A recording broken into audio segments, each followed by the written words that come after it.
पात्र को कोई प्यार नहीं करता। आपको लगेगा कि ऐसा कैसे? क्योंकि कृपा उसको कहीं फंसने नहीं देती, हर जगह से हटाकर और प्रभु के सन्मुख कर देती है। हमारा दुर्भाग्य है जो हमें लगता है कि हमें कोई प्यार करता है, प्रभु के सिवा कोई हमें प्यार करता है। अगर ऐसा लगता है तो हमारा दुर्भाग्य है। अगर कोई कर रहा है तो मेरे प्रभु ही इस रूप में कर रहे हैं, ये बात तो समझ में आती है। प्रभु से विमुख होकर कोई हमें प्यार कर रहा है, ये तो बहुत बड़ा माया का फसाव हो गया, भ्रम हो गया।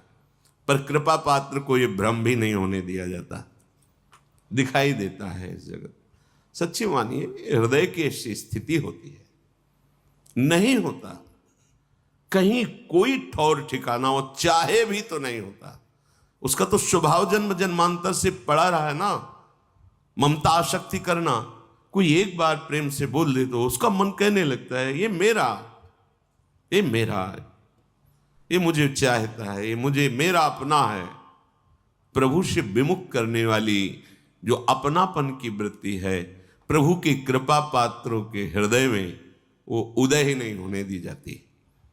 तब ये भरोसा जागृत होता है कि अब क्या गति क्या दुर्गति, में किसी लायक ही नहीं हूं कि मैं कोई दावा पेश करूं प्रभु से, मैं बड़ा व्रत नियम, मैं बड़ा जपी तपी, प्रभु आप मेरा कल्याण कर दे या मुझे परम पद।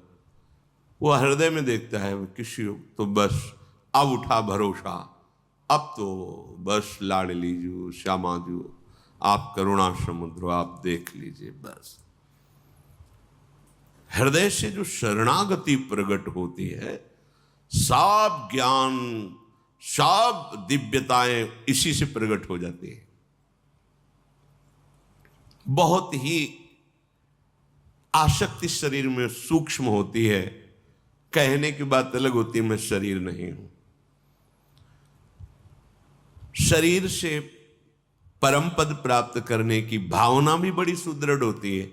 ये हम साधकों की बात कह रहे हैं, विषयी पुरुषों की तो बात ही नहीं, वो तो जानते, हम उनकी बात कर रहे हैं जो दौड़ रहे हैं, जो पड़े हुए हैं गिरे, उनकी तो बात नहीं।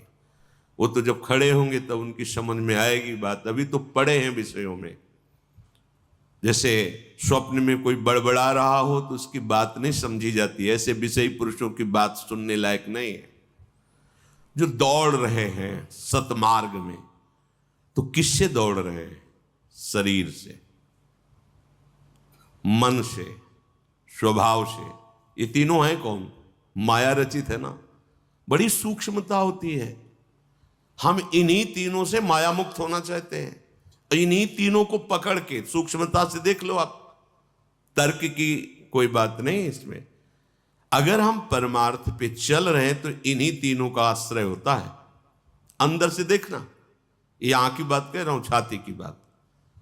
शरीर स्वस्थ रहे, मन निर्विकार होकर प्रभु में लगे, हमारा स्वभाव बन जाए कि हम सदैव सत्य चिंतन करें। ये कोई गलत बात नहीं है, ये आकांक्षा ठीक है, पर आश्रय किसका है? अब इसी बात से पूरा जीवन पीछे का जो संन्यास का, अब उस पर प्रहार हो गया। शरीर भारी अस्वस्थ, भयानक पीड़ा, रोग। अरे कैसे आपको बताएं? गंगा किनारे की भोली बुद्धि, हमें पता नहीं क्या, बहुत दर्द हो रहा है, बहुत परेशानी। रोटी मांगने गए ब्रजवासी में, कहा बात बाबा उदास काहे को है? भैया पता नहीं पेट में क्या, कोई कहता कीड़ा है, कोई। अरे आप क्या समझते, 250 रुपये का अल्ट्रासाउंड होता था, उसके लिए व्यवस्था नहीं थी। कई बार डॉक्टर को वो कहते थे आप करवाओ अल्ट्रासाउंड तो पता चले कहाँ क्या है। किसी के पास कोई संत ले गए कि संत को अल्ट्रासाउंड कराना है, तो ऐसे बात कर रहे थे जैसे किसी मुजरिम से बात किया जाता है। आप कागज दिखाइए, कागज तो नहीं है, ऐसे हम नहीं दे सकते आपको, आप कागज दिखाइए, डॉक्टर से बनवा के ले। ये रहने दीजिए, आप रहने दीजिए ऐसे। वो माई ने कहा मैं दवा बताऊं? वहां मिट्टी का तेल पी बाबा, दूध मठा दही घी की तो कुछ बात होती तो समझ। एक बोतल मिट्टी का तेल भर के दिया और कहा खाली पेट पी, सब ठीक हो जाएगा। मिट्टी का तेल, किडनी खराब, पता तो था लैला, और भीषण कष्ट। एक था बल, संयम से चलो, साधन में रहो। किसका? इसी माइक शरीर का, इसी अंतःकरण का, इसी स्वभाव का। ये बंधन है, मुझे पता नहीं चल पाया। बड़ी सूक्ष्म विषय, अगर उपासक हो तो हमारी बात समझोगे। साधन चल रहा है, भगवत मार्ग में चल रहे हैं, आश्रमों पे बैठ, पूर्वाभ्यास, सब साधन बिल्कुल ठीक। तो सुख किसका मिल रहा है? साधन का। भरोसा किसका है? जिससे साधन बन रहा है। किससे? शरीर से, अंतःकरण से, स्वभाव से। आश्रय किसका है? साधन। साधन से वो परम पद मिलेगा। समझ में आया? बिल्कुल यही था, यही था। जितेंद्रिय, ये से ऐसे ऐसे। अब मारा तीर जो हमने आश्रय लिया था, अब हो गया। जब पता चला किडनी फेल, क्या होता है? मर जाता है आदमी। बिल्कुल पता नहीं किडनी कौन सा अंग, हमें क्या पता, मर जाता है। कब? कभी भी। अच्छा, अब लगा कि ये भी गया। जिसके भरोसे से साधन चल रहा, वो शरीर गया। अब मन शरीर के, अब इस समय ये पाठ, इस समय ये आचरण, इस समय ये अभी ठिकाना जिसे परमानंद कहते हैं, वो केवल केवल इनके त्याग से उत्पन्न होता है। ये बात नहीं समझ में आई थी? त्याग तो है ही है ना बाबा जी मेरा, लेकिन आश्रय इसी शरीर के साधन से, इसी अंतःकरण के संकल्प विकल्प वृत्तियों से, इसी स्वभाव से उस परम पद की, कहीं कोई बीच में नहीं है। और इसी पे बाण चल गया। अब उदय हो रही है जो जीवन की परम लाभ वृत्ति है। अब तो साधन नहीं बनेगा। कब शरीर छूट जाएगा पता नहीं, मन कहां कब फंस जाए कोई पता नहीं। मतलब पीड़ा हो रही, मन पीड़ा का चिंतन करे, अंदर से आर्त भाव जागृत हुआ, हे प्रियाजू आपका स्वभाव सुना है।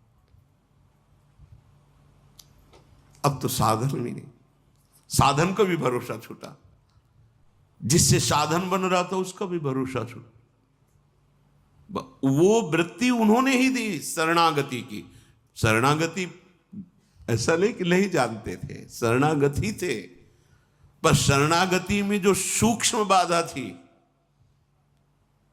आचार्य वचनों से, दूरादपास्य स्वजनान सुखमर्थ कोटिम, फिर सर्वेषु साधन वरेषु चिरम निराशा, ये समझ में नहीं आया था। परमानंद की प्राप्ति की आशा साधन से थी। सर्वेषु साधन वरेषु चिरम निराशा, ये नहीं, ये कैसे? साधन से निराश हो गए तो फिर हमारा परमार्थ क्या?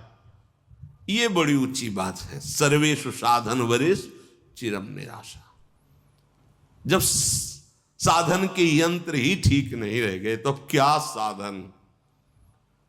लगा कि धाम का आश्रय, धाम का जो शरणागति, अभी कोई रंग नहीं चढ़ा, एकदम हृदय में आर्त भाव, बस राधा राधा। अब तो वो वृत्ति देने वाली छूट गया आश्रय। किसका? साधन और साधन के यंत्रों का। अब एक केवल भरोसा रहा साध्य का, एक भरोसा रहा साध्य का। बस आप और आपकी कृपा। अब निकलने लगे वचन कि मेरे साधन भी प्रियाजू, मेरे साध्य भी प्रियाजू। ये हम कभी नहीं सोच पाते, कभी नहीं समझ पाते, कभी नहीं हो पाता। ये कभी नहीं हो पाता। ये उन्हीं के विधान से हुआ, क्योंकि स्वभाव अपना, साधन अपना। तो ये जो आचार्य चरण बोले सर्वेषु साधन वरेषु चिरम निराशा, ये बात कभी नहीं आती। ये उनकी कृपा से जब ये बात आई तो फिर बात की बात प्रकाशित हो गई, उन्हीं की कृपा। बस अब नरक स्वर्ग अपवर्ग आस नहीं त्रास, न जीने की आस, न मरने की आस, न गति न दुर्गति, कोई प्रश्न नहीं, कोई समाधान चाहने की इच्छा नहीं, हो गया।